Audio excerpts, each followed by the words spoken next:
A crack formed across the fabric of reality. Silent, impossible, and glowing with power, no world was prepared to understand. Deep beneath Cheyenne Mountain, in the massive underground complex known as Stargate Command, alarms screamed through concrete corridors as energy readings spiked beyond comprehension. "Sir, we have a massive energy surge from the gate room." Captain Samantha Carter's voice cut through the chaos of the control room, her fingers flying across alien tech interfaces that suddenly meant nothing. The screens showed readings that shouldn't exist. Dimensional fractals, exotic particles that defied physics, and a temperature signature climbing past anything their sensors could measure. General Hank Landry stood from his chair, eyes locked on the viewport overlooking the gate room. The Stargate, a massive ring of ancient technology capable of creating wormholes across the galaxy, was active, but wrong. The event horizon, normally a shimmering blue pool of contained energy, rippled with colors that had no name. Orange, red, black flames that seemed to burn reality itself. "Shut it down," Landry ordered. "I can't." Carter's frustration was palpable. "The ancient control system we recovered from P3X439 is interfacing with the gate in ways I've never seen. It's not creating a wormhole to another planet. It's punching through something else." Through the reinforced glass, SG-1 watched as the impossible unfolded. Colonel Cameron Mitchell gripped his P90, useless as the weapon was against whatever approached. Teal'c stood motionless, his symbiote pouch stirring uneasily, the larval Goa'uld inside sensing something that terrified it on an instinctual level. Dr. Daniel Jackson's archaeological expertise meant nothing here. This wasn't ancient history. This was something breaking into history. The event horizon exploded outward in a shower of hellfire that should have incinerated everything in the gate room. Alarms hit critical, bulkheads began to seal, and through the flames, something rode. The motorcycle came first, a machine that looked like it had been forged in the heart of a dying star, all chrome and shadow and fire that burned without heat, without smoke, without mercy. Its wheels left trails of flame on the concrete floor, scorching ancient metal that had survived millennia. The engine roared with a sound like damned souls screaming. Then they saw the rider. Leather burned away to reveal bone wrapped in chains. A skull wreathed in flames that burned brighter than any staff weapon, hotter than any plasma discharge. Empty eye sockets filled with hellfire that saw not flesh, but souls. The Ghost Rider had arrived, and the Stargate Universe would never be the same. The motorcycle skidded to a halt in the center of the gate room. Behind it, the Stargate snapped shut, the ancient device sparking and dying as dimensional barriers reasserted themselves. But too late. The breach had been made. The spirit of vengeance stood in a universe that didn't believe in demons, didn't understand hell, and had no idea what judgment truly meant. "Open fire!" Mitchell's training overrode his shock.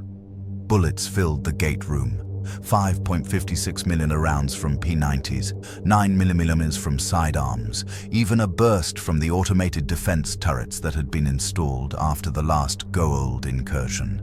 Hundreds of rounds slammed into the burning figure, passing through flame and striking bone with sounds like hail on a steel roof. Ghost Rider didn't flinch, didn't fall, didn't even seem to notice. The skull turned slowly, surveying the room with eyes that had judged empires.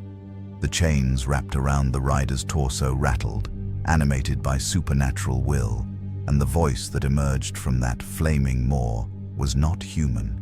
It was legion. It was ancient. It was absolute. "Where am I?" The words crashed through the gate room like a physical force. Teal'c stumbled backward, his symbiote writhing in terror. Carter's instruments exploded in showers of sparks. Daniel grabbed the railing to keep from falling as the air itself seemed to vibrate with power that transcended their understanding of energy. "Containment foam!" Landry's voice was steady, despite everything his mind screamed was impossible. "Hit it with everything non-lethal!" SF teams deployed, elite Air Force security forces trained to face Goa'uld, replicators, and alien nightmares.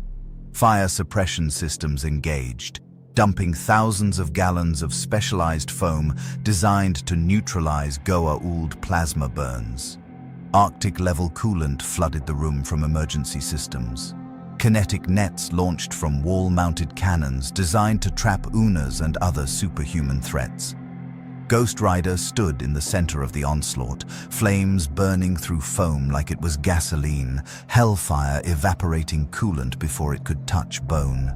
The nets melted mid-air, the chains whipped out, not attacking, but testing. One wrapped around a pillar of Naquada-reinforced steel and crushed it like aluminum foil. "That's impossible," Carter whispered. "Naquada has a tensile strength that would require—" "I don't care about the math, Sam," Mitchell snapped, changing magazines despite knowing it was futile. "We need options." In the control room, General Landry made a decision. "Seal the gate room. All blast doors. Activate the ancient containment field we recovered from Atlantis." "Sir, we've never successfully tested that technology," Carter protested. "Then, today's the day we learn." Landry's finger hovered over the emergency lockdown. "Do it." Blast doors, 20 inches of reinforced steel and Naquada alloy, slammed down across every entrance. The gate room became a tomb. And then, the ancient technology activated. Generators that the ancients had used to contain ascended beings channeling exotic energy in a sphere around Ghost Rider. For 3 seconds, it held. The containment field flickered gold, then orange, then red. Ghost Rider raised one skeletal hand, hellfire coalescing around burning fingers. The gesture was almost casual. The result was catastrophic. The ancient technology exploded, not malfunction, rejection. The field couldn't contain something that existed outside the laws the ancients had understood. Hellfire and ancient energy met and reality screamed. The explosion blew the blast doors off their hinges, sent SG-1 scrambling for cover, and carved a crater in the gate room floor that exposed bare mountain stone beneath. When the smoke cleared, Ghost Rider stood unchanged.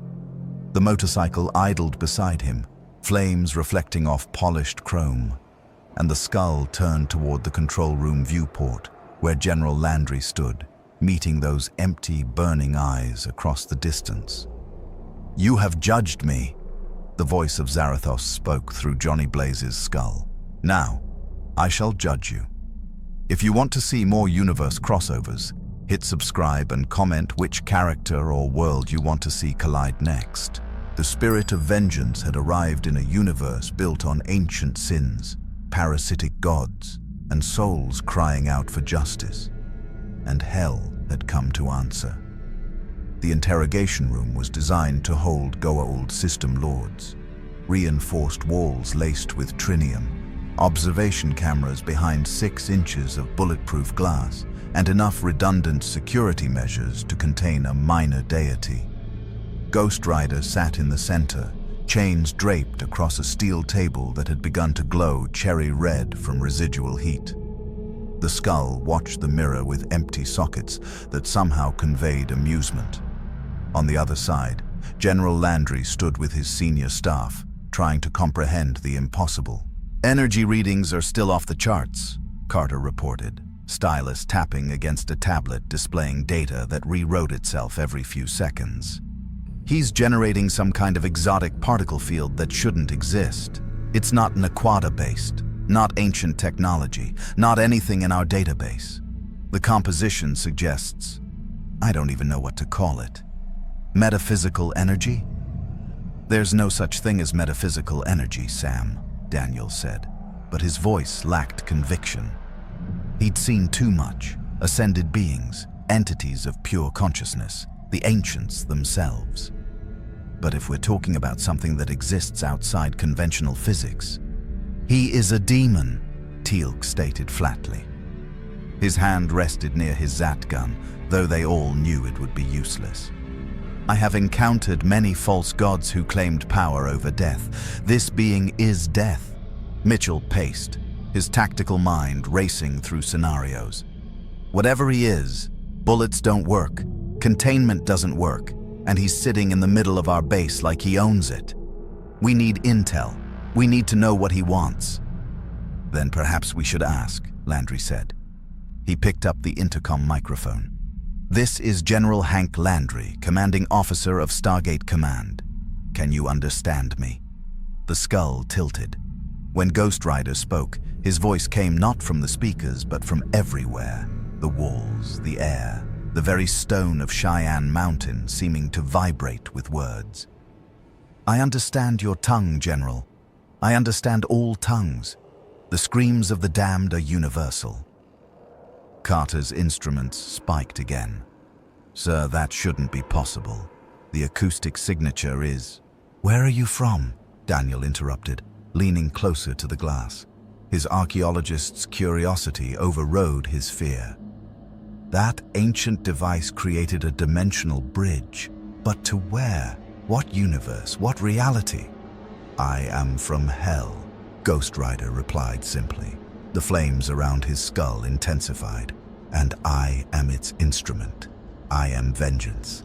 I am judgment. I am the Ghost Rider, and I have been brought to this place by forces beyond my control. Hell.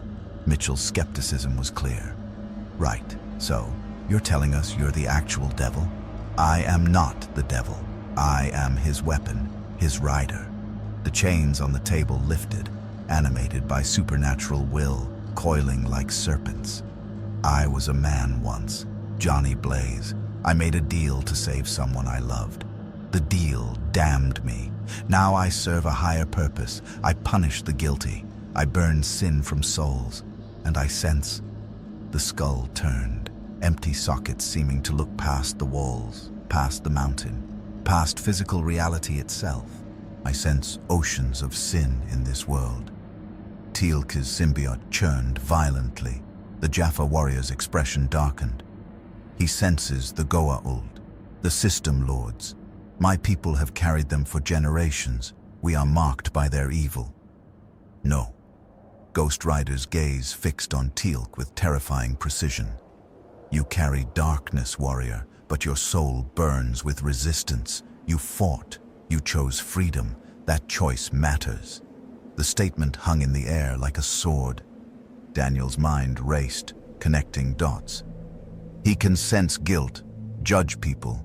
If he's some kind of supernatural entity tied to concepts of sin and punishment, then in a universe filled with parasitic aliens who've enslaved entire galaxies, he's a walking weapon against the Goa'uld. Carter finished, understanding dawning. A system lord is thousands of years of accumulated crimes in a single consciousness. If he can judge souls, then every snakehead in the galaxy just became prey, Mitchell said. Landry's expression hardened. We're not using unknown entities as weapons. We don't even know if he's hostile. He pressed the intercom again. Ghost Rider, Johnny Blaze. We mean you no harm. We're trying to understand the situation. Can you tell us how to send you back? The device that brought me here is destroyed. I felt it die when your barriers reasserted. The flames dimmed slightly, and for a moment, something almost human flickered in those empty sockets. I do not wish to be here. My war is elsewhere. My vengeance is needed in my own hell. Then we'll help you, Daniel offered, stepping closer to the glass. We have some of the most advanced technology in the galaxy. Ancient databases, Asgard science, even access to beings who've transcended physical form. If there's a way home, we'll find it. In exchange for what? Ghost Rider's cynicism was sharp. Nothing is free, not even in hell. In exchange for not burning down our planet, Mitchell said bluntly, and maybe answering some questions while we figure this out. Before Ghost Rider could respond, alarms shrieked through the complex. Red emergency lighting flooded the corridors. Carter's tablet exploded with warnings. Sir, unscheduled off-world activation. The gate's dialing in. Something's coming through. Landry was moving before she finished speaking. Lock down the gate room. Defense teams to positions. They ran, Ghost Rider forgotten in the immediate crisis. On the monitors behind them, the Stargate burst to life, the chevrons locking with mechanical precision. 7 symbols, an 8th, a 9th, point of origin. The event horizon stabilized, and through it poured Jaffa warriors in gleaming armor, staff weapons raised. Not a reconnaissance team, not explorers, an army. At their head strode a figure in ornate robes, eyes glowing with the unmistakable possession of a Goa'uld. His voice boomed through the gate room with the arrogance of a god-king. Tauri, I am Lord Ares, servant of the great Baal. Surrender the anomaly you have captured, or... The blast doors to the interrogation wing exploded outward in a shower of hellfire and twisted metal. Ghost Rider emerged, motorcycle roaring beneath him, chains whipping the air like living things. The Jaffa turned as one, staff weapons charging with lethal energy. Ares' glowing eyes widened. What are you? Ghost Rider's response was judgment incarnate. I am vengeance. The hellfire descended. The gate room became an inferno. Staff weapons fired in synchronized volleys. Plasma bolts that could vaporize steel, reduce flesh to ash, destroy entire buildings. 40 Jaffa warriors, elite soldiers who had conquered worlds, unleashed everything they had. The energy blasts converged on Ghost Rider in a maelstrom of superheated death. The hellfire swallowed it all. Plasma met supernatural flame and simply ceased to exist. Not absorbed, not deflected, erased. Ghost Rider accelerated, the motorcycle's wheels leaving trails of fire that scorched ancient metal and melted concrete. His chain whipped out, wrapping around the nearest Jaffa's staff weapon and yanking it free. The warrior stumbled forward, and Ghost Rider's skeletal hand closed around his face. Look into my eyes. The penance stare activated. What happened next defied every law the Stargate Universe operated under. The Jaffa warrior's scream was cut short as his eyes burst into flame, but not the Goa'uld symbiote's flame. Hellfire. The warrior's body convulsed as every sin, every act committed under Goa'uld Command, every innocent killed, every world enslaved, played through his consciousness in an eternal second. But the Jaffa warrior had been a slave. His sins were not his own. Ghost Rider released him. The warrior collapsed, unconscious but alive, smoke rising from his armor. The spirit of vengeance's skull tilted as understanding flickered through Zarathos's ancient consciousness. Slaves, the demon's voice rumbled. You are all slaves. We serve the system lords, another Jaffa roared, staff weapon charging for another shot. We are their warriors, their puppets. Ghost Rider's chain lashed out again, this time wrapping around 3 Jaffa at once, yanking them from their feet. I see your souls. I see the parasites controlling your rebellion against your own will. You are victims.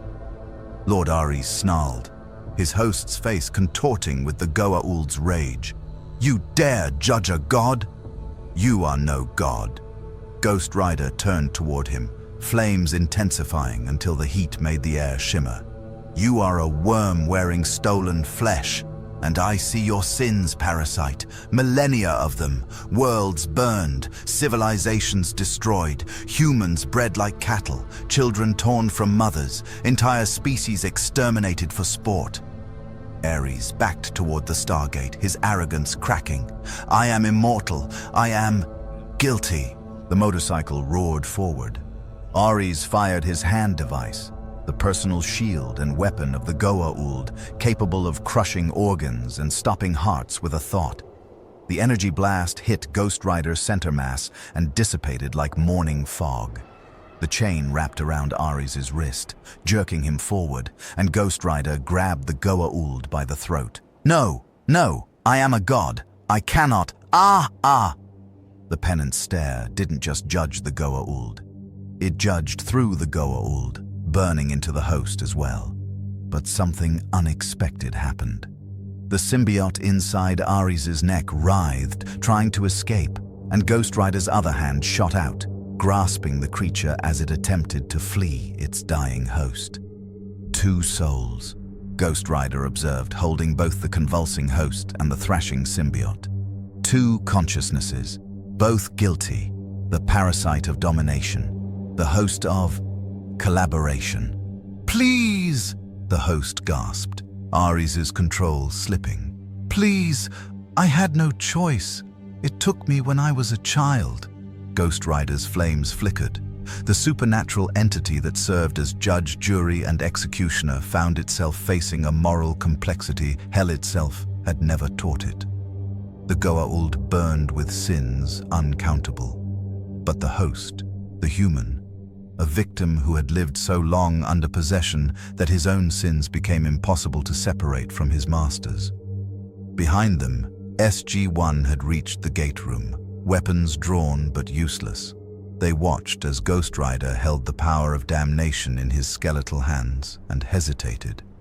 "Teal'c," Daniel whispered urgently. "What happens when a Goa'uld host dies?" The symbiote typically escapes to find a new host, or dies with the body if removal is forced. Teal'c's eyes never left the scene. But this is not removal. This is judgment. Carter was recording everything, her scientific mind racing. The energy signature from Ghost Rider is interfacing directly with neural patterns. It's like he's reading every memory, every decision, oh my God, he's accessing the host's soul. Ghost Rider made his decision. The Goa'uld symbiote in his hand ignited, not with plasma or heat, but with hellfire that burned only guilt. The creature's screams were not physical, they were spiritual. Every crime, every atrocity, every moment of cruelty experienced in the span of heartbeats that felt like centuries. When the hellfire finally released it, the symbiote was a charred, smoking husk, dead permanently, irreversibly. The host collapsed to his knees, free for the first time in decades. Tears streamed down his face as Ghost Rider released him. "Your sins are not your own," the spirit of vengeance pronounced, "but you enabled them. You stopped fighting. That crime is yours to bear." The man sobbed, nodding, accepting the judgment. The remaining Jaffa warriors stood frozen, staff weapons lowered. They had just watched a being from beyond their understanding kill a Goa'uld with nothing but judgment, not technology, not weapons. Pure, absolute justice. One warrior, his armor bearing the mark of Baal's personal guard, stepped forward. He dropped his staff weapon with a clang that echoed through the silent gate room. "I am Goa'uld, first prime of Baal." His voice was steady despite the fear Ghost Rider's presence inspired. "I have served the System Lords for 50 years. I have killed in their name. I have enslaved worlds in their name. If you are judgment incarnate, then judge me." Ghost Rider's skull turned to him, flames casting dancing shadows across the gate room. "You wish for the penance stare. I wish to know if my soul can be redeemed. Goa'uld met those empty sockets without flinching, or if I am already damned." The other Jaffa watched, breath held, as Ghost Rider approached their first prime. This was the moment that would define everything. Not a demonstration of power, a demonstration of justice. Ghost Rider placed one skeletal hand on Goa'uld's forehead. "Look into my eyes." And the judgment began. Goa'uld's scream tore through the gate room, raw, primal, and filled with a lifetime of suppressed agony. His body went rigid, every muscle locked as the penance stare burned through his consciousness. The other Jaffa warriors watched their first prime experience something no sarcophagus could heal, no Goa'uld technology could prevent. Ghost Rider saw everything. 50 years of service unfolded in hellfire-lit clarity. A young Jaffa boy implanted with his first symbiote at the age of 10, screaming as the creature burrowed into his pouch. The indoctrination, the worship of false gods, the first mission, a raid on a human settlement where Korak had been ordered to execute the survivors. He'd hesitated. His master had used the hand device on him, pain that made death seem merciful, until he obeyed. Then the next mission, and the next, and the next. Worlds burned, populations enslaved. Korak rose through the ranks, not because he was cruel, but because he was efficient.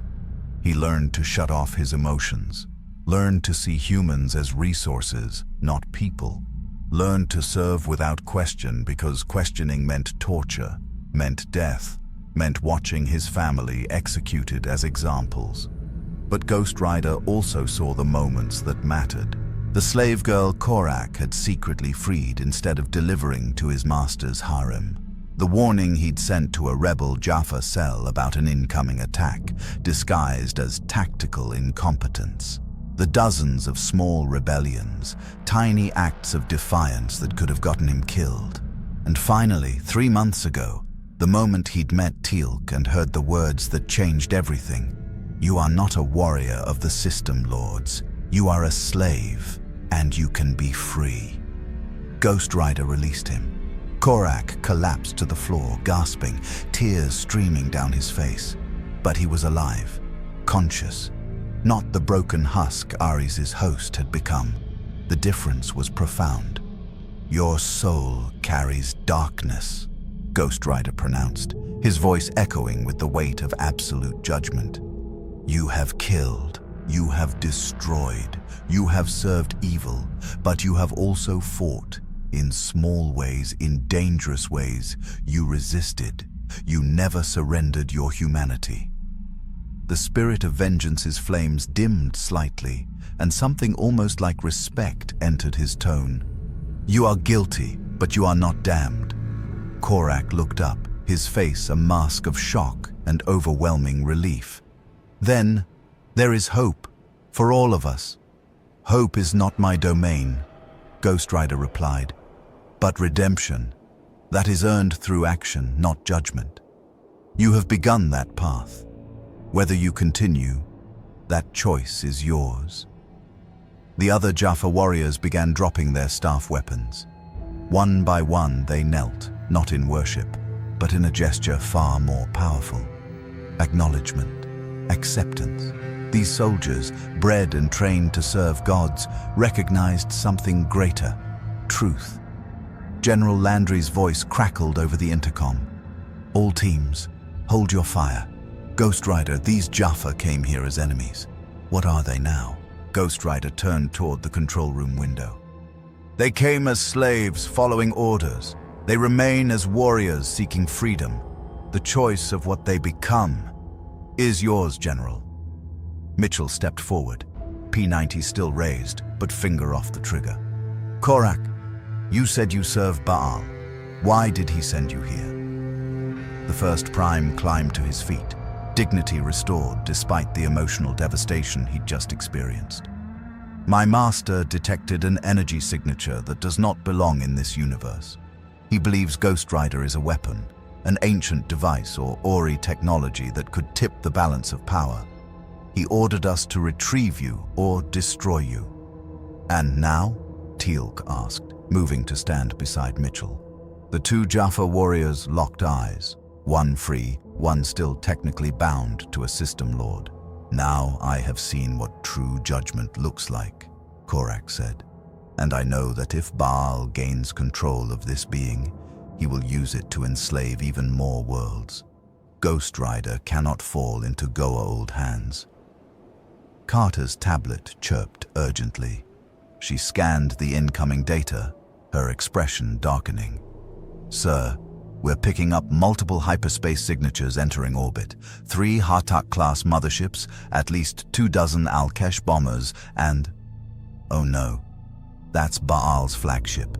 He didn't just send a reconnaissance team, he's here personally. Daniel's archaeological expertise suddenly became tactical. Baal is the most dangerous system lord remaining. He's smart, patient, and he's survived every attempt to kill him by creating clones of himself. If he wants Ghost Rider, he won't stop with one failed assault. He will level this mountain to claim his prize. Korak confirmed grimly. I know my master. He does not tolerate failure, and he does not accept the existence of power he cannot control. Landry made a decision. Seal the gate. Get those Jaffa to the holding cells. Treat them as POWs, not hostiles. And someone get me a line to the Pentagon. We need F-302s in the air now. General, Ghost Rider's voice cut through the organized chaos. Your flying machines will not stop a Goa'uld fleet. Your weapons are designed for physical combat. The system lords wield technology you barely understand. Then what do you suggest? Landry shot back. Because right now, you're the reason an alien warlord is about to attack Earth. I suggest I leave. Ghost Rider moved toward the Stargate. Dial a planet far from here. Send me through. Baal will follow. Your world will be safe. And the planet we send you to? Daniel protested. You'd be condemning whoever lives there to... I would be bringing judgment to a system lord who has enslaved galaxies. The flames around Ghost Rider's skull intensified. Baal wants me. Very well. Let him come. Let him face what happens when a god meets something that does not fear gods. Teal'c stepped forward. Ghost Rider speaks wisdom, General Landry. But he should not face Baal alone. The System Lord has resources, technology, and armies. Even judgment incarnate can be overwhelmed by sufficient force. You proposing we help him? Mitchell asked. I am proposing we use this opportunity to strike a blow against the Goa'uld Empire that they will never forget. Teal'c's expression was grim determination. Baal has grown too powerful, too bold. If Ghost Rider can judge and execute Goa'uld on a spiritual level, then perhaps it is time the System Lords learned to fear something greater than each other. Above them, the mountain trembled as Baal's fleet moved into bombardment position. The choice was made. The briefing room was a war council, unlike any in Stargate Command's history. General Landry stood at the head of the table, flanked by SG-1, with Korak representing the captured Jaffa warriors. And at the far end, wreathed in flames that cast dancing shadows across tactical displays and star charts, sat Ghost Rider. Baal's fleet is holding position in high orbit, Carter reported, stylus highlighting holographic projections of the Hartak motherships. He's not attacking yet. He's waiting. For what? Mitchell asked. For us to make a mistake, Teal'c answered. Baal is patient, methodical. He will study Ghost Rider's capabilities, assess our response, and strike only when victory is assured. It is what makes him more dangerous than Anubis ever was. Daniel leaned forward, fingers steepled. So, we have a window. Time to plan instead of react. The question is, what's our objective here? Survive, negotiate, or eliminate Baal? Korak finished. It is the only permanent solution. The System Lord has clones stored in secret locations across the galaxy. Kill one body, another awakens. He is functionally immortal through technology, not godhood. Ghost Rider's skull turned toward the first prime. You know where these clones are kept. It wasn't a question. Korak met those burning sockets without flinching. I know of 3 facilities, perhaps 4, but accessing them would require penetrating Baal's most secure installations. Even with your power, the sheer number of Jaffa warriors, automated defenses, and System Lord lieutenants would burn. Ghost Rider's flames pulsed. I am vengeance. Numbers do not intimidate justice. But strategy matters, Landry interjected. We're not just unleashing you like a weapon. This needs to be surgical, effective. If we're going to use this opportunity to cripple Baal's power structure, we do it smart. Carter pulled up another display. A massive pyramid ship, its dimensions dwarfing even the standard Hartaks. This is Baal's flagship. It's not just his command vessel. It's his mobile throne world. Every major decision flows through that ship. If we could board it, access his databases, we could locate every clone facility, every hidden stronghold, every guilty soul in his empire, Ghost Rider said softly. Thousands of them, concentrated in one location. The implication hung in the air like smoke. Daniel shifted uncomfortably. We're talking about a lot of deaths. Jaffa warriors who are slaves, just like Korak was. Hosts possessed against their will. Are we really going to? Daniel. Teal'c's voice was hard. I spent a century as First Prime to Apophis. I killed for him. I enslaved for him. And when I finally broke free, the guilt nearly destroyed me. But I used that guilt as fuel to free others, to fight the system lords, to ensure no more children are implanted with symbiotes and told they are God's servants. The Jaffa warrior's gaze swept the room. Ghost Rider's judgment may seem harsh, but the Goa'uld have ruled through fear for millennia. Perhaps it is time they experience true terror. Time they learn that their crimes have consequences. I don't judge the slaves unless they have become the masters, Ghost Rider clarified. The pennant's stare reads intent, reads choices. A Jaffa forced to kill feels guilt. That guilt tells me they retain their soul. A Jaffa who enjoys the kill, who embraces the power, that soul has damned itself. Mitchell drummed his fingers on the table. Okay, so even if we buy into the magical judgment angle, we still have a tactical problem. How do we get you onto that flagship? It's not like Baal's going to invite you aboard. Actually, Daniel said slowly, an idea forming. He might. Everyone turned to him. The archaeologist stood, pacing as his mind connected ancient history to present crisis. Baal is curious, obsessed with power and knowledge. That's why he survived when other system lords fell. He adapts, he learns, he takes what others dismiss. A being from another dimension with powers he can't explain. He won't just destroy that, he'll want to study it first. You're suggesting we let Baal capture Ghost Rider? Landry's skepticism was clear. I'm suggesting we make Baal think he's captured Ghost Rider, Daniel corrected.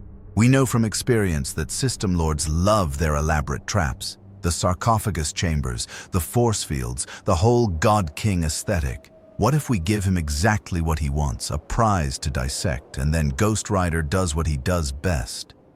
Ghost Rider's flames dimmed, then brightened with what might have been approval.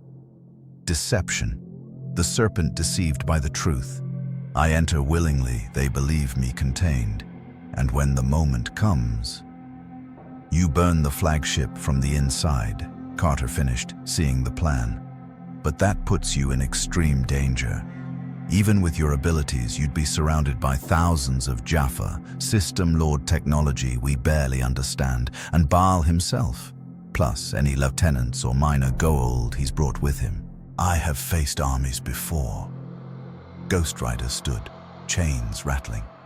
But your plan has merit. Baal's arrogance will be his weakness.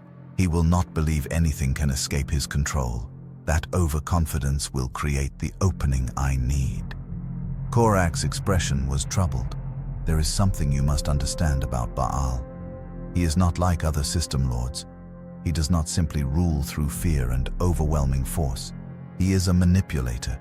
He will try to bargain with you, Ghost Rider. Offer you deals. Promise you power, knowledge, a way home. He will find your weakness and exploit it. I have made one deal in my life, Ghost Rider replied, his voice heavy with ancient regret. I sold my soul to save someone I loved. That deal damned me to serve vengeance for eternity. I will not make that mistake again. But you want to go home, Daniel observed quietly. Baal will sense that. Use it. The silence stretched. Finally, Ghost Rider spoke, and for the first time, they heard Johnny Blaze's humanity beneath Zarathos's power. I want many things. To be free of this curse, to see the people I loved one last time, to rest. The flames flickered. But wanting something and compromising justice for it are different matters. Baal will learn that distinction shortly before he burns. Landry made the call. All right, we do this, but we do it with support. Korak, you and your Jaffa, are you willing to help us infiltrate that flagship? The first prime smiled grimly. General, I have waited 50 years to watch Baal die. I would crawl through hell itself for that honor. Ghost Rider's laugh was like distant thunder. Hell is exactly where we're taking him. The plan was insane, which meant it had a decent chance of working. Ghost Rider stood in the gate room, chains coiled, flames deliberately dampened to a low burn. Around him, SF teams had staged what looked like a containment setup. Ancient force field emitters salvaged from various missions, Naquada power cells jury-rigged to project the illusion of a functioning prison. It was theater, but theater Baal's senses would read as legitimate. The key is making him believe he's won, Carter explained, making final adjustments to the projectors. We've rigged these emitters to broadcast an energy signature that mimics ancient containment technology. His scans will show Ghost Rider trapped, powerless, ready for transport. And when he beams me aboard, Ghost Rider asked. You play prisoner, Mitchell said, checking his weapons for the dozenth time. Let them think they've got you locked down. We need you inside that flagship, past the shields, past the automated defenses. Once you're in, I burn it all. The finality in Ghost Rider's voice was absolute. Teal'c approached, carrying something wrapped in cloth. Before you board Baal's vessel, you should understand what you face. He unwrapped the object, a Goa'uld symbiote, dead, preserved in stasis. This is what we fight. What every Jaffa carries in their pouch. What every system lord uses to possess human hosts. Ghost Rider's flames intensified, sensing the residual evil even in death. This creature, I feel its hunger, its need to dominate. Every host it took, every mind it crushed, the echoes remain. Multiply that by thousands, Korak said, entering with his warriors. They'd been given modified armor, still Jaffa design, but stripped of Baal's insignia, marking them as rebels. Baal's flagship carries not just his personal guard, but a breeding facility for symbiotes. He is expanding his empire, creating new Goa'uld to implant in conquered populations. If you could destroy that facility, then we cut off his ability to create new system lords, Daniel realized. That's not just killing Baal, that's crippling the entire Goa'uld infrastructure. Indeed, Teal'c agreed. But the facility will be heavily guarded. Baal prizes his genetic legacy above all else. Expect his most loyal Jaffa, perhaps even minor Goa'uld, overseeing the operation. Ghost Rider's skull tilted. Minor Goa'uld, are they less guilty than their masters? They're younger, Daniel explained carefully. Some might have only decades of crimes instead of millennia. Some might have been forced into service by older system lords. The Goa'uld have their own hierarchies, their own power struggles. It's complicated. Guilt is not complicated, Ghost Rider replied. Either a soul has chosen evil, or it has not. Either it has embraced domination and cruelty, or it has resisted. The penance stare knows the difference. Landry's voice crackled over the intercom. We're receiving a transmission. Baal wants to talk. The view screen activated, and for the first time, Ghost Rider saw his enemy. Baal was handsome in the way predators are beautiful, elegant, refined, with eyes that glowed with the unmistakable possession of a Goa'uld. He wore robes of black and gold, and his smile was the smile of something ancient wearing a human face. Greetings, Tauri. Baal's voice was smooth, cultured, almost friendly. I must commend you. In all my years, I have never seen a specimen quite like your guest. A being of pure energy wrapped in flame that exists outside conventional physics. Fascinating, truly fascinating. "He's not for sale, Baal," Landry replied coldly. "Oh, I'm not offering to buy him, General Landry." Baal's smile widened. "I'm offering to take him off your hands before he destroys your charming little planet. You've contained him, yes, but for how long? Minutes? Hours? That creature is chaos incarnate. It doesn't belong here.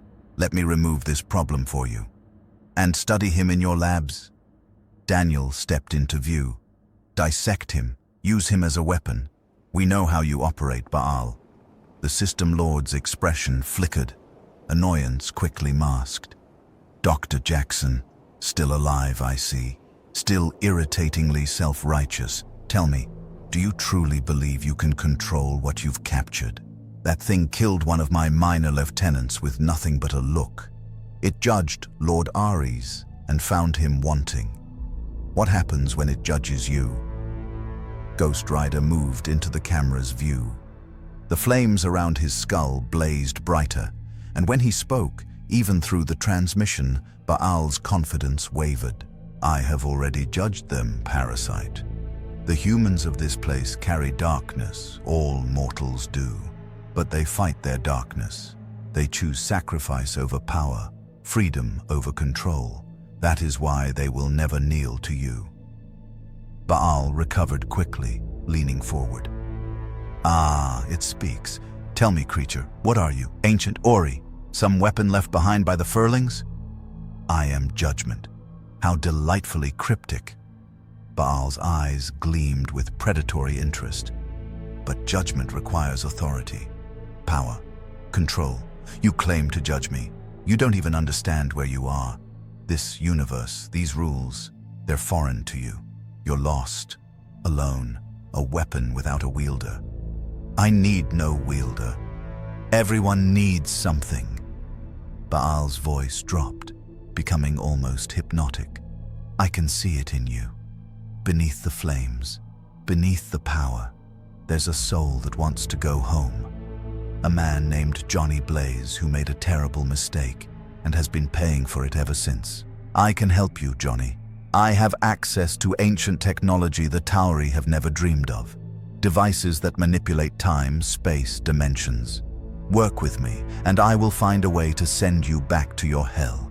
I will free you from this prison." The room was silent.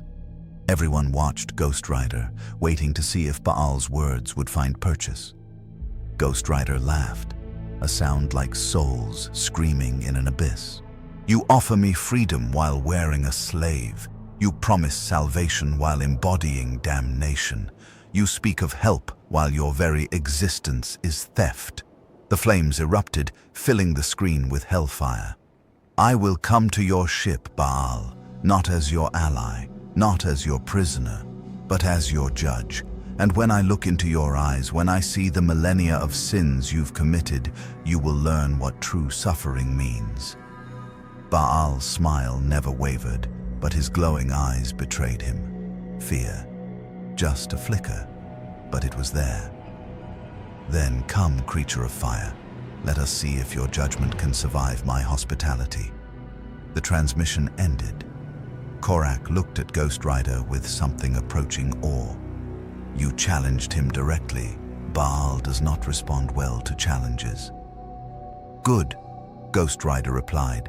"Let him prepare. Let him bring his armies, his technology, his arrogance. It won't matter. Hell is coming to his doorstep." "And we're riding with it," Mitchell said, loading his P-90. The invasion was about to begin. The Asgard transport beam was blinding. White light that deconstructed matter at the quantum level and reassembled it elsewhere. Ghost Rider felt the technology trying to analyze him, trying to understand the supernatural energy that composed his form. It failed. When the light faded, he stood in a containment cell aboard Baal's flagship, exactly as planned. The cell was a masterwork of Goa'uld engineering, walls of pure Naquada reinforced with energy fields that could contain a small nuclear explosion. Force field emitters in every corner projecting overlapping barriers. Automated staff weapon turrets tracked his every movement. And watching from behind 6 inches of transparent aluminum, a material borrowed from ancient technology, stood Baal himself.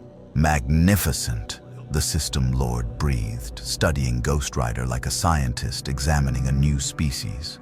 Your energy signature is completely unlike anything in our database. Not Naquada-based, not zero-point energy, not even the exotic particles the ancients worked with. You're reading as metaphysical phenomena? That can't be right. Ghost Rider said nothing. Let Baal talk. Let him reveal his plans, his facilities, his sins. Every word was another nail in his coffin. Baal circled the containment cell, his host's face animated with genuine fascination. I've ruled for over 6,000 years. I've seen civilizations rise and fall. I've witnessed the ancients ascend, fought the replicators, survived Anubis himself. But you're something entirely new. A bridge between the physical and the spiritual, between science and what? Magic? Religion? Judgment? Ghost Rider finally responded. I am the consequence your kind has avoided for millennia. Consequences? Baal laughed, the sound rich with amusement. Oh, I like that. You see, that's the beautiful thing about power. It allows you to avoid consequences. I've died 17 times, creature. 17 times someone thought they defeated me, and 17 times I returned. Clones, you see. Perfect copies, stored in secret locations, each containing my consciousness. Kill me, and another awakens. I am functionally immortal. Immortality is not the same as innocence. No, Baal agreed, his smile sharpening. But it does grant perspective. You judge me for conquest, for slavery. Tell me, do you judge the human who steps on an ant? Do you condemn the lion for killing the gazelle? I am simply operating at a scale you cannot comprehend. What you call crimes, I call evolution. Ghost Rider's flames pulsed. The ant does not beg for mercy. The gazelle does not cry out in languages the lion understands. You enslave beings with thoughts, dreams, families. You torture consciousness itself. That is not evolution. That is evil. Evil. Baal tasted the word. Such a quaint concept. Let me show you something. The System Lord pressed a control, and the wall behind him became transparent. Beyond it stretched the interior of the Hatak, but not the throne room or bridge. This was something else entirely. A massive chamber filled with containment tanks, each one holding a Goa'uld symbiote at various stages of development. Thousands of them. Tens of thousands. My breeding facility, Baal said proudly. Each symbiote represents a future system lord, a future ruler who will carry the Goa'uld legacy across the stars. We're not parasites, creature. We're the next step in evolution. Without us, humans are short-lived, ignorant, weak. We give them purpose. We give them meaning. Ghost Rider stared at the facility, and for the first time since arriving in this universe, Zarathos felt something beyond rage, horror. Each tank represented not just one future crime, but thousands. Every symbiote would take hosts, enslave populations, destroy civilizations. The mathematical weight of suffering was incomprehensible. You're planning to infest entire galaxies, Ghost Rider said quietly. I'm planning to rule entire galaxies, Baal corrected. And with your power, oh, the possibilities are endless. Imagine a weapon that can judge souls, that can burn through shields and flesh alike, that exists outside conventional physics. I could deploy you against the Ori, against the replicators, against any faction that opposes me. You'd be the ultimate deterrent. I am not a weapon. Everything is a weapon if you use it correctly. Baal's expression turned calculating. But I'm not unreasonable. I meant what I said before. Work with me, willingly, and I will dedicate every resource I have to finding you a way home. I have scientists, archaeologists, access to ancient repositories. We could crack dimensional travel together. You'd be free. Johnny Blaze could rest. The offer hung in the air, tempting in its simplicity. Ghost Rider could sense Baal's sincerity. The system lord genuinely believed he could deliver. He had the resources, the knowledge, the capability, but at what cost? "How many have you made that offer to?" Ghost Rider asked. "How many brilliant minds have you promised freedom, only to enslave them in your service? How many hosts accepted symbiotes willingly, believing the lies about partnership, only to watch helplessly as their bodies committed atrocities?" Baal's smile faded. "You're disappointing me, creature. I thought you'd be more pragmatic." Pragmatism without morality is just another word for corruption. "Then you choose imprisonment." Baal's tone hardened. "Very well. I'll study you the hard way. My scientists will dissect your energy signature, replicate your abilities, and create weapons based on your essence. You'll serve my empire, whether you cooperate or not. You believe these walls can hold me. I believe that arrogance is a weakness." Baal gestured, and Jaffa warriors flooded into the chamber, 50 of them, all elite, all carrying modified weapons designed to disrupt energy beings. "You may be powerful, creature, but you're one entity against an army, against a fleet, against an empire that has survived for millennia. You cannot win." Ghost Rider's chains rattled, and his flames erupted with intensity that made the containment fields shriek in protest. "Baal," he said, his voice carrying the weight of absolute certainty. "I am not here to win. I am here to deliver judgment." The chains exploded outward, shattering the force fields like glass. The Naquada walls glowed cherry red, then white hot, then melted. Automated turrets fired, plasma bolts dissolving in hellfire before they could strike. And Ghost Rider walked through the destruction like a king returning to his throne. The Jaffa opened fire, staff weapons discharged in synchronized volleys, energy blasts that could vaporize stone and flesh.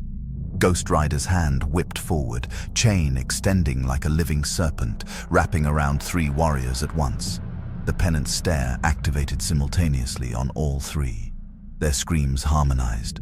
Baal's expression shifted from confidence to concern to genuine fear.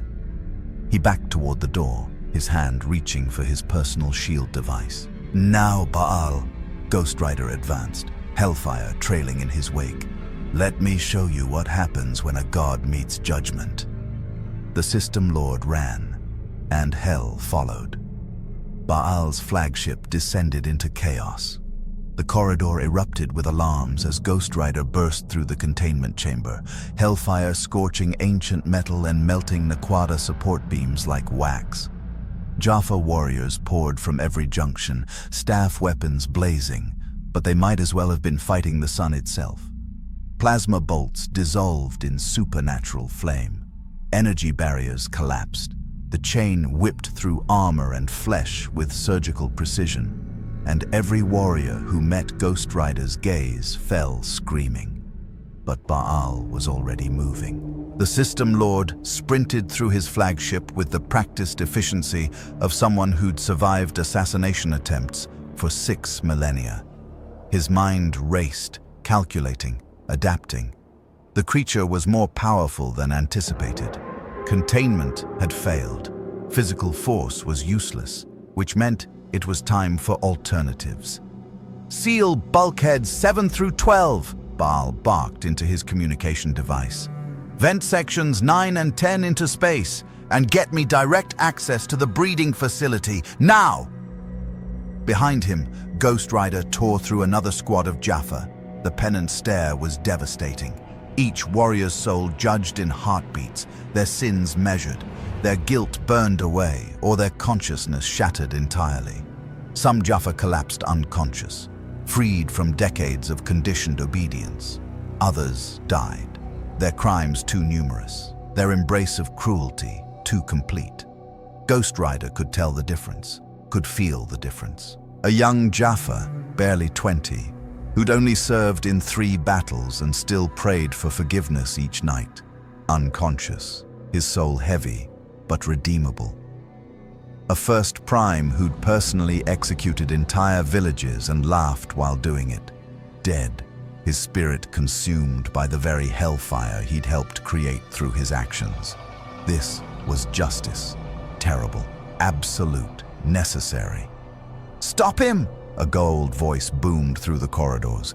Ghost Rider turned to see a minor system lord emerging from a side chamber, hand device glowing with lethal energy. The blast hit Ghost Rider center mass, gravitational force designed to crush organs, rupture cells, pulverize bone. The hellfire absorbed it like rainwater. "You judge me," the minor Goa'uld snarled, his host's face twisted with rage and fear. "I am Lord Amon. I have ruled for 3,000 years. I am guilty." Ghost Rider's hand closed around Amon's throat. The penance stare activated, and this time, Ghost Rider dove deep. 3,000 years of crimes played in accelerated horror, civilizations destroyed, hosts consumed and discarded like clothing, children torn from parents and implanted with symbiotes, scientific experiments that would make demons weep. Amon had taken pleasure in every atrocity, had reveled in his power, had never once questioned his right to dominate. His screams lasted 7 seconds. When Ghost Rider released him, both symbiote and host were charred husks. Baal watched from a hidden security feed, his expression calculating. The creature wasn't just powerful, it was selective. It judged based on guilt, on choice, on moral weight, which meant it could be predicted, manipulated, and most importantly, delayed. The System Lord reached the breeding facility and activated its defenses. Force fields snapped into place, automated systems came online, and standing between Ghost Rider and the tanks of gestating symbiotes were 200 Jaffa, not elite warriors, but families. Jaffa children training to become warriors, females who served as caretakers, elders who'd been retired from active combat, all of them armed, all of them terrified, all of them innocent. Ghost Rider arrived at the facility entrance and stopped. The flames around his skull flickered as he sensed the souls beyond the barrier. Warriors, yes, but not the hardened killers he'd faced in the corridors. These were people caught in a system they hadn't chosen. Defending what they'd been told was sacred. "Clever," Ghost Rider said aloud, knowing Baal was watching. "You hide behind the innocent, behind those who have not yet chosen evil." Baal's voice crackled from hidden speakers, smooth and confident again. "I hide behind reality, creature. Those Jaffa will fight to protect this facility because they believe in what it represents. They believe the Goa'uld give their lives meaning. Are you prepared to judge them for their beliefs, for defending what they think is right? Belief does not excuse complicity. No, then judge them, burn them. Show me this perfect justice of yours." Baal's tone turned mocking. "Or perhaps you're not as absolute as you claim. Perhaps you're just another weapon that hesitates when faced with complexity." Ghost Rider's chains rattled. The moral calculus was excruciating. Behind those defenders were tens of thousands of symbiotes, each one a future atrocity, a future system lord, a future empire of suffering. The strategic choice was obvious.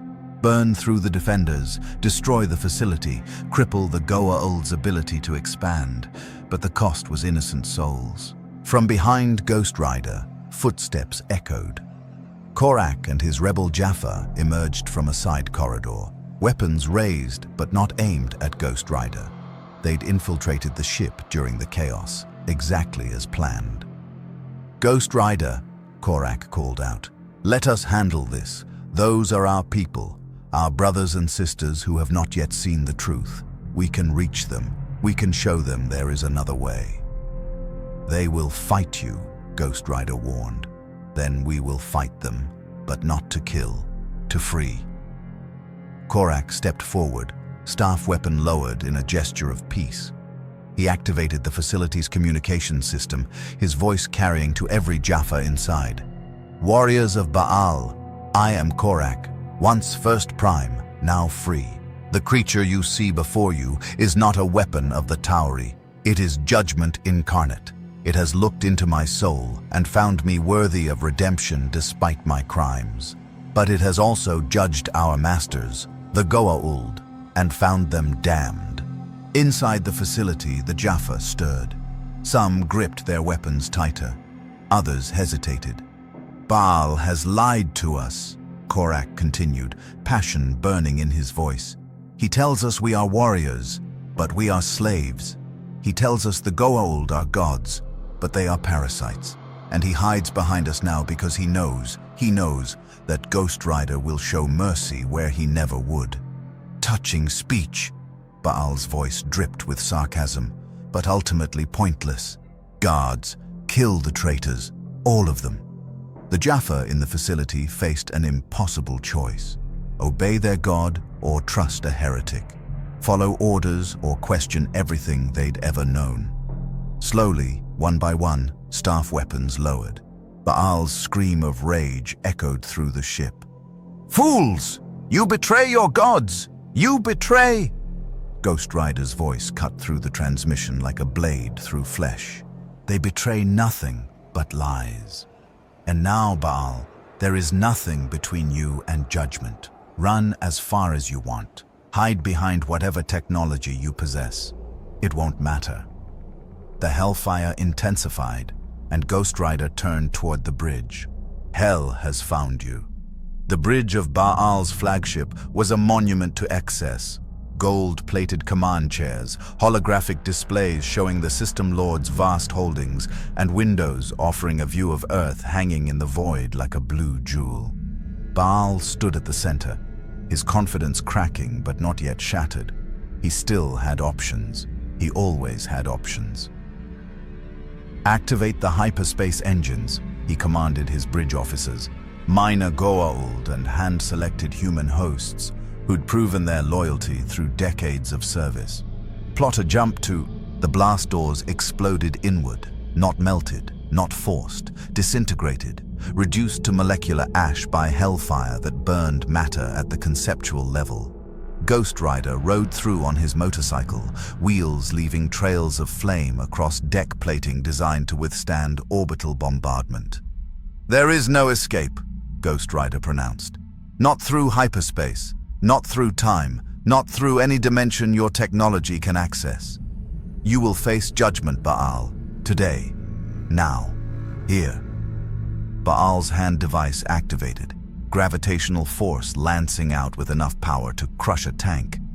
Ghost Rider didn't even slow down. The System Lord backed toward his command chair, then stopped, his expression shifting from fear to something far more dangerous: calculation. "You want to judge me?" Baal's voice steadied, his god persona reasserting itself. "Fine. Let's make this interesting." He gestured to the tactical display, which lit up with hundreds of signals across the galaxy. "Those are my assets. Fleet positions, clone facilities, research stations. Each one contains thousands of Jaffa, hundreds of hosts, and enough firepower to sterilize planets." Ghost Rider's flames flickered. "You threaten genocide. I threaten consequences." Baal smiled, cold and sharp. "Kill me. Really kill me. Destroy my consciousness so completely that not even my clones wake, and I've already programmed a dead man's trigger. Every asset I control receives one final command: purge protocols. Orbital bombardment of every world in my territory. 50 billion souls. Gone in an afternoon." The bridge fell silent except for the crackle of hellfire. Ghost Rider's empty sockets stared at Baal, reading the truth in his soul. He wasn't bluffing. The System Lord's arrogance was matched only by his spite. If he couldn't rule, he'd ensure no one else could claim what was his. "You would murder billions to spite your own death," Ghost Rider said quietly. "I would demonstrate that gods don't die without taking worlds with them." Baal's confidence returned. "So here's your choice. creature of judgment. Let me live. Let me continue my work, my empire, my expansion, or be responsible for the greatest massacre this galaxy has ever seen. What's it going to be? Justice or mercy? Behind Ghost Rider, Korak and his Jaffa emerged onto the bridge, weapons trained on Baal's officers. The rebel First Prime's expression was grim. He's not lying. Baal has used dead man protocols before. When we rebelled on Tartarus, he threatened to destroy the entire planet. We thought he was bluffing. 20 million Jaffa died when the orbital platforms opened fire. Then the choice is simple, Ghost Rider replied. We prevent the trigger. Impossible. Baal gestured to the holographic display. The trigger is quantum entangled across my entire network. The moment my life signs cease, the moment my consciousness stops broadcasting on subspace frequencies, the purge initiates. You'd need to shut down every facility, every ship, every automated system simultaneously, and you're one entity on one ship. No, a new voice said. He's not. Through the shattered blast doors walked General Landry, flanked by SG-1 and a squad of SF soldiers. Behind them came reinforcements from Earth, F-302 fighters visible through the windows, engaging Baal's escort ships. And on every screen, the Stargate activated, teams deploying to worlds across Baal's empire. You're not the only one with a network, Baal, Carter said, tablet in hand showing real-time tactical data.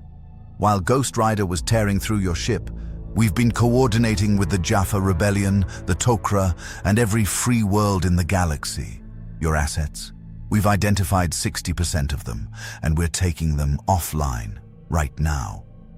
Baal's expression flickered, shock, rage, then something approaching respect. Impressive. You've been busy, Towery. But 60% isn't 100%. Even 40% of my fleet executing purge protocols means 20 billion dead. Then we'll save the other 20 billion, Daniel said simply, and we'll make sure you can never threaten anyone again. How? Baal laughed bitterly. You can't kill me without triggering the purge. You can't contain me. I've escaped every prison you've ever built, and you certainly can't negotiate with me. So what's your play, Dr. Jackson? Another archaeological miracle? Ghost Rider stepped forward, his presence dominating the bridge. There is a third option, one you haven't considered because your arrogance blinds you to possibilities beyond technology and power. Oh? Enlighten me. I don't kill you. Ghost Rider's chains unwound, hovering in the air like serpents. I judge you. I make you feel every sin you've committed, every host you've taken, every world you've burned, every child you've enslaved, and then I trap you, not in a cell, not in stasis, but in your own guilt. Baal's confidence finally cracked. What are you talking about? The penance stare doesn't just judge, it transforms. Ghost Rider's voice carried the weight of damnation itself. I can show you every crime from every victim's perspective, make you experience 6,000 years of suffering in 6,000 seconds, and when it's done, when you've felt everything, your consciousness will be so shattered, so broken by the weight of your own evil, that you'll beg for death. But I won't give it to you. Ghost Rider continued, moving closer. You'll live. Your clone protocols won't trigger because technically you're alive. But you'll be catatonic, aware, experiencing eternal judgment. Your empire will collapse without your leadership. Your assets will fall to the rebellion. And you will spend whatever remains of your existence drowning in the consequences of your choices. Baal stumbled backward, his God-King persona finally shattering. No, that's not possible. That's justice. Ghost Rider's hand shot out, grabbing Baal by the face. The System Lord screamed, trying to activate his personal shield, his hand device, anything, but nothing worked. The technology couldn't save him from something that operated on a spiritual level. Look into my eyes, the penance stare began, and Baal's screams echoed across the galaxy. The penance stare was supposed to last seconds, minutes at most, but Baal had lived for 6,000 years, and every moment of those millennia carried sins that demanded judgment. Ghost Rider held the System Lord's face, flames erupting around them both, as Zarathos forced Baal's consciousness to experience everything. Not as the perpetrator, but as the victim. Baal felt the terror of the first host he'd ever taken, a young Egyptian farmer who'd been dragged from his family, held down by priests, and forced to accept the symbiote. He experienced the moment of possession, the horrifying sensation of losing control of his own body, watching helplessly as his hands strangled his wife when she tried to resist. Then the next host, and the next. Thousands of them over millennia. Each possession was a unique violation, each host's consciousness screaming in the prison of their own skull, while Baal used their body to commit atrocities. He felt the pain of every Jaffa he'd tortured for disobedience, every child he'd had implanted with a symbiote, every slave who died mining Naquada in his facilities, every world he'd ordered sterilized when they refused to worship him, every scientist he'd forced to develop weapons of mass destruction, every family torn apart, every civilization reduced to ash. 6,000 years of suffering compressed into an eternity of judgment. On the bridge, Baal's body convulsed, blood streaming from his eyes, nose, and ears. His mouth opened in a silent scream that went on and on, his vocal cords shredded from the strain.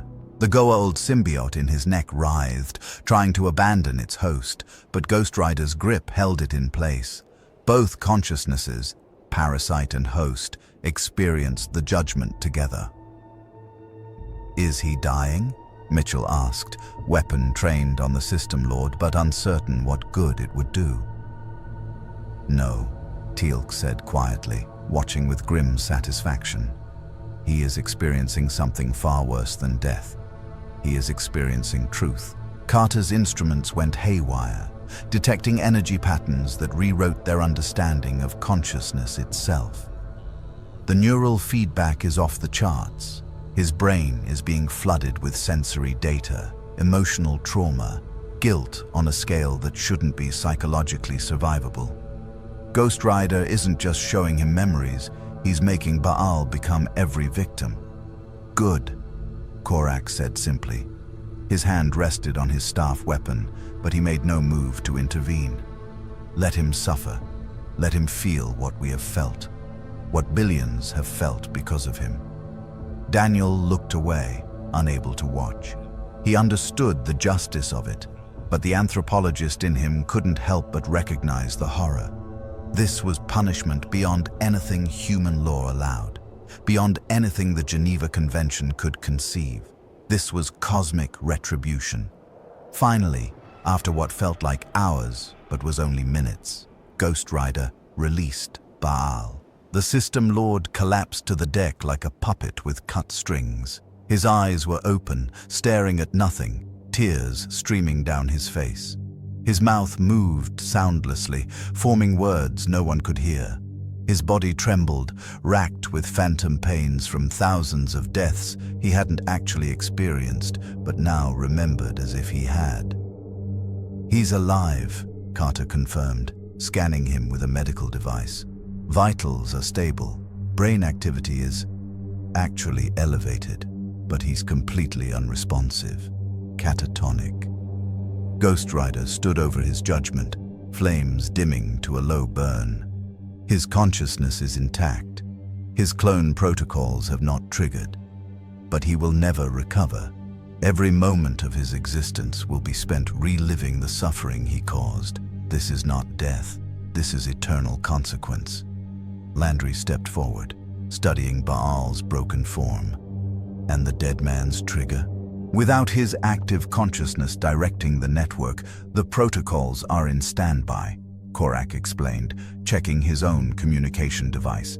"My rebels are reporting that Baal's fleets are receiving contradictory orders. The AI systems are confused. The minor Goa'uld in his chain of command are panicking. The Empire is already fragmenting. Then we move fast, Mitchell said, already thinking tactically. Hit every facility on that list before someone else takes control. Free the Jaffa, destroy the clone banks, shut down the breeding programs. Agreed, Teal'c said.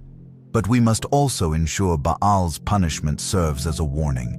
The remaining system lords must know what happens when they face true judgment. Ghost Rider turned away from Baal, his skull surveying the bridge crew. Your people will determine his fate. I have delivered judgment. What you do with it is your choice. What about you? Daniel asked. Baal was right about one thing. You're still trapped here, still separated from your own universe. We promised we'd help you find a way home. The flames around Ghost Rider's skull flickered with something that might have been Johnny Blaze's humanity breaking through. I feel the pull of this universe now, its rules, its physics. The longer I remain, the more I become entangled. My hellfire burns differently here. My connection to Zarathos weakens. If I stay, I may lose the power that makes me what I am. Then we need to work fast, Carter said, her mind already racing through possibilities. The ancient device that brought you here was destroyed, but we have access to other technology. The Asgard have been studying dimensional physics. The ancients left behind databases. If we pool our resources, Sam, Ghost Rider's voice stopped her. I have seen your world, your people, your struggles. You face enemies I can judge. Goa'uld, parasites, entities that commit evil by choice. But you also face challenges I cannot help with. Political struggles, moral ambiguities, the complexities of building a better universe, not just burning down the old one. He looked at each of them in turn. I am vengeance. That is all I am, all I can ever be. And while vengeance has its place, it cannot build, it cannot heal, it cannot create the future you're fighting for. So what are you saying? Mitchell asked. I'm saying that perhaps I was brought here for a reason. To judge Baal, to break the Goa'uld Empire's spine, to show you that even gods can fall. Ghost Rider's chains rattled one final time. But my work here is done. Find me a way home and I will take it. But until then. The flames erupted, brighter than ever. If there are more guilty souls who need judgment, I will deliver it. That is my curse. That is my purpose. And I will not fail. Outside the windows, Baal's fleet scattered. Jaffa rebels boarded ships, freeing slaves and toppling false gods. The Stargate network lit up with teams deploying to liberate worlds. And on Earth, scientists began the desperate work of finding a way to send Ghost Rider home. The spirit of vengeance had arrived in the Stargate Universe, and nothing would ever be the same. 3 months later, the Stargate Universe had fundamentally changed. Baal's empire lay in ruins, fractured by the simultaneous collapse of his command structure. The catatonic system lord remained in SGC custody, locked in a specially designed cell where he could harm no one, including himself. Doctors reported he occasionally whispered words in ancient Goa'uld, always the same phrases. I'm sorry. Forgive me. Make it stop. But his consciousness never returned. Ghost Rider's judgment was absolute. The Jaffa Rebellion surged across the galaxy with unprecedented momentum. Korak became a legend, the first Prime who'd stood beside Judgment Incarnate and survived. Thousands of Jaffa warriors laid down their staff weapons, choosing freedom over servitude. The remaining system lords retreated, consolidating power, suddenly aware that their crimes might have consequences beyond tactical defeat. Ghost Rider remained on Earth, housed in a specially constructed facility at Area 51. Asgard scientists worked alongside ancient technology experts, attempting to recreate the dimensional breach that had brought him to this universe. Progress was slow. The mathematics of multiversal travel defied even their advanced understanding. But Johnny Blaze didn't despair. He'd found purpose in this strange new world.